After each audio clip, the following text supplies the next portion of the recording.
Hello everyone, welcome back to the Bucket Think Tank, and today we're going to talk about DisneyToon Studios and Ducktales the movie Treasure of the Lost Land. So DisneyToon Studios was an animation studio created in the 90s to essentially deal with a lot of Disney's animated shows. It brought us stuff like Bonkers, Timon and Pumbaa, some really fun stuff.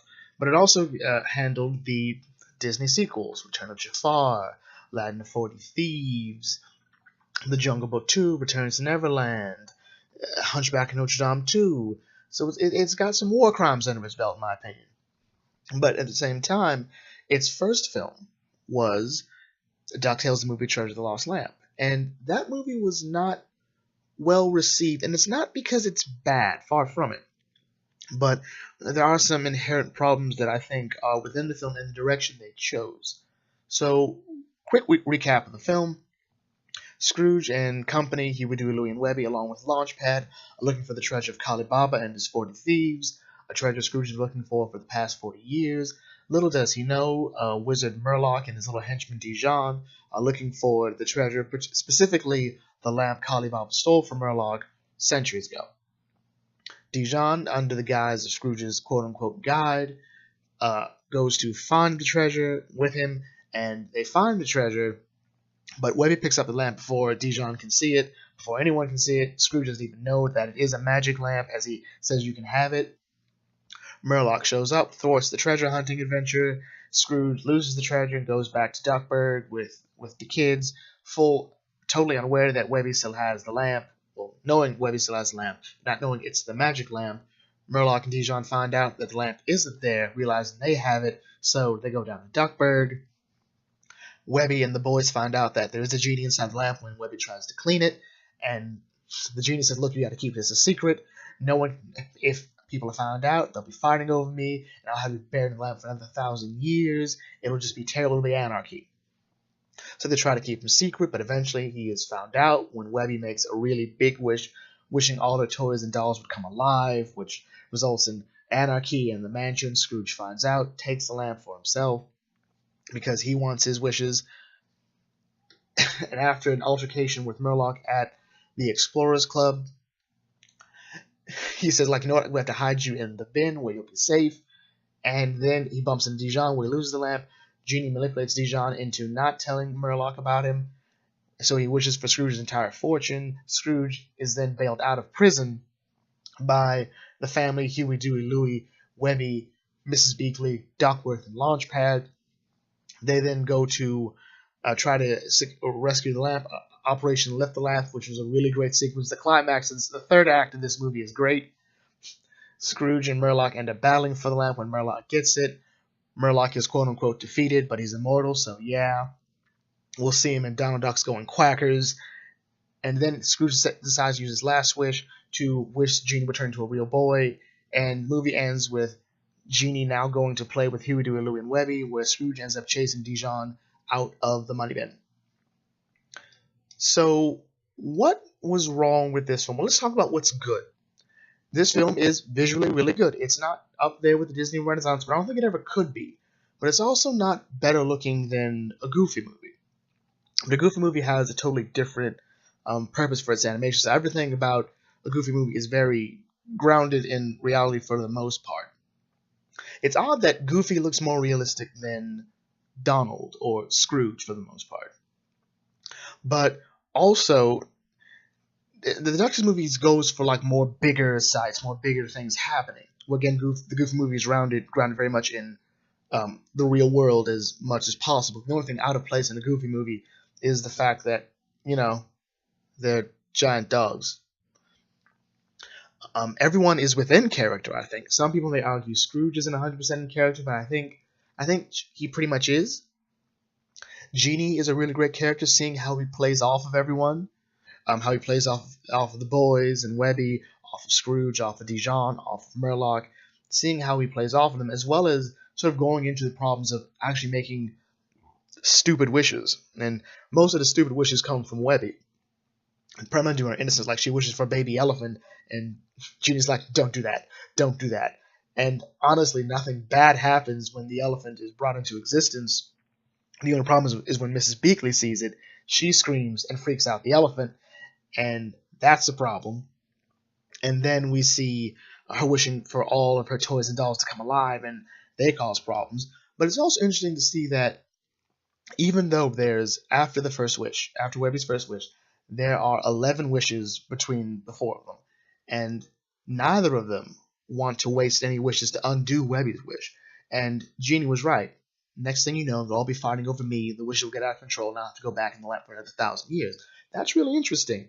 How we sort of pushed that idea forward that just the existence of the lamp can sort of mess with people, bring out their worst instincts. And we see that a bit with Scrooge as well, when he sort of justifies taking Genie. A Genie isn't a person, he's a thing. We sort of get that a bit from Aladdin, which this film, in regards to the Genie, to sort of borrow a bit from that.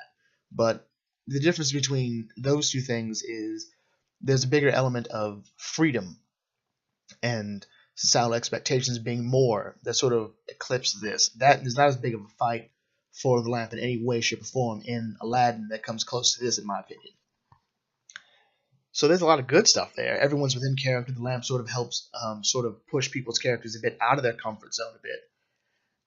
So where does this go wrong? Because there's a lot to like about this film, but I think some of the problems are this does not feel like it should have been in theaters. It feels like almost a waste. And by that I mean when we take an animated series and say, okay, let's put this thing on the screen. You know, let's take a story and put it in theaters.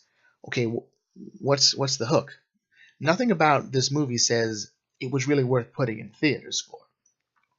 And by that I mean, well, you look at the Goofy movie, which we talked about earlier, is a prime example of what you do. Not only does it look much better than a Goof Troop. By the way, this was supposed to be a Goof Troop movie, but after the Ducktales movie did so poorly, they distanced themselves from the property. That's why you don't see Peg or Pistol. But the real meat of it was something that you didn't really get, was they pushed Goofy and Max's relationship to a new level. And of course, the music courtesy of Tevin Campbell and a bunch of other really great people. The Rugrats movie took a very simple premise for Rugrats. They're away from their parents, but now they're trapped, well, lost in the woods, and Tommy may have intentionally or unintentionally attempted to kill Dill. That was really great. It pushed the envelope of what you could do with the Rugrats.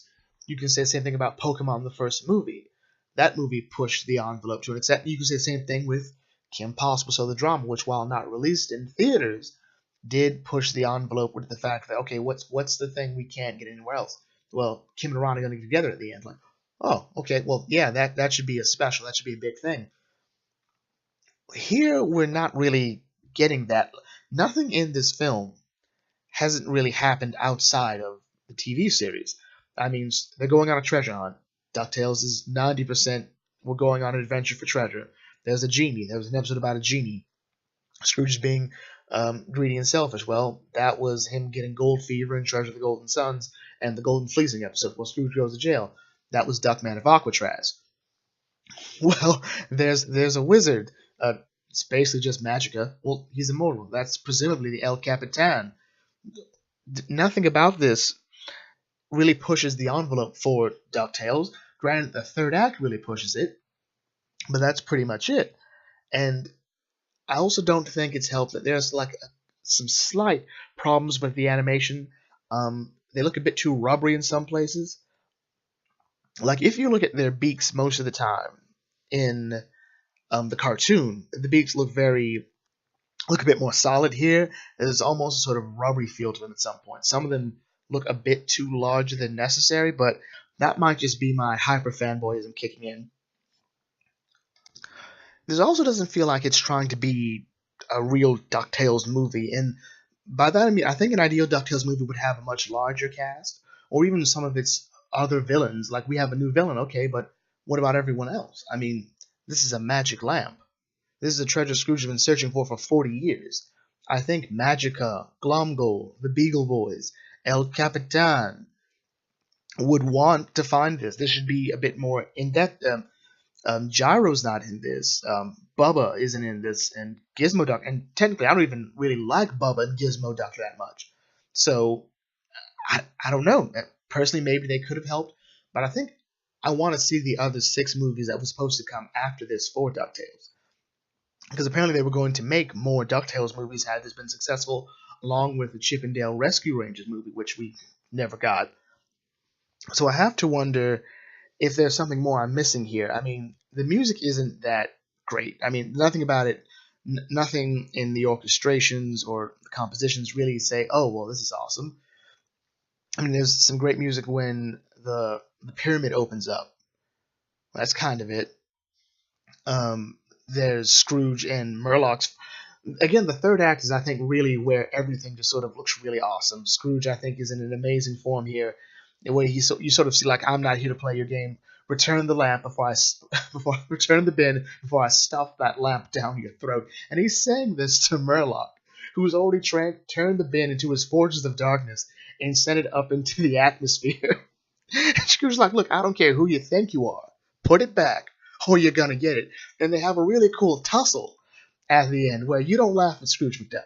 You don't laugh. Because Scrooge didn't know that Murloc was immortal. That, he could live forever. Don't quite know what that means, but since we see him in Donald Duck's Going Quackers, I guess we know that means he can't die. I think a really interesting thing, again, is the impact the lamp has on people and Genie's perspective on it. The bigger the wish, the bigger the trouble. And Genie himself sort of talks about how bad he feels when he has to do really bad things, especially with Murloc. And he's sort of begging at some point. Like, he calls the old home Casa de Cuckoo, and even just sending the fortress back into the air. He says, like, will you ever stop? And he's almost sort of like crying about this. And we even see that, Genie has no choice to do this. Because when Murloc says, I wish you would cast him out of my house, Genie doesn't want to, because the only way to cast him out is to push him off. So he'll fall off the fortress, careening down thousands of feet under the earth. And he literally says, I have no choice. And he's actually trying to fight as if the lamp is sending out like a beam or like compelling him to do it.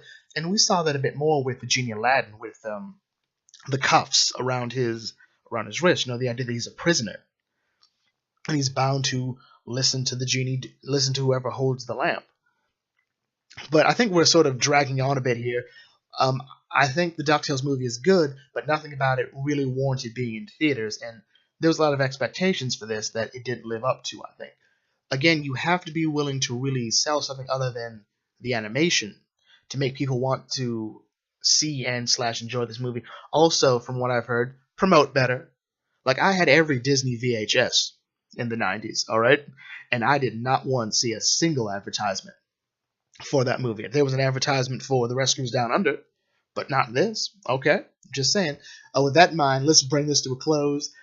If you're new here, feel free to like, comment, share, and subscribe. If you're not new, like, comment, and share. And I will catch you all later. This is the Bucket Think Tank signing out. May your fandom serve you well.